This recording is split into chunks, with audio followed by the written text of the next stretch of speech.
राज्यातील प्रत्येक जिल्ह्यामध्ये सुरक्षा रक्षक महामंडळ अस्तित्वात असताना या महामंडळामार्फत सुरक्षा रक्षकांची नियुक्ती न करण्याचे कारणे कोणती? अध्यक्ष महोदय, सन्मान्य सदस्य महोदयांनी जो प्रश्न उपस्थित केलेला आहे, शासकीय निरीक्षण गृहाच्या संदर्भामध्ये एकूण सुरक्षा रक्षकांची 288 पदं मान्य असून 218 पदे कार्यरत आहेत आणि त्यांना दरमहा 18,000 याप्रमाणे प्रतिमाह 39,24,000 इतकं मानधन अदा केले जाते।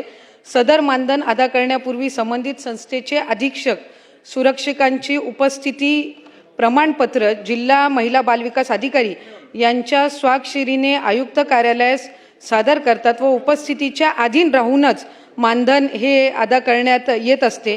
त्याच्यामुळे त्याची जिल्हा महिला बालविकास अधिकारी यांच्या माध्यमातून स्वाक्षरी आयुक्त कार्यालयात सादर केल्यानंतरच आणि त्यांच्या उपस्थितीची खात्री केल्यानंतरच त्यांचं मानधन जे आहे ते त्या ठिकाणी अदा केलं जात असतं।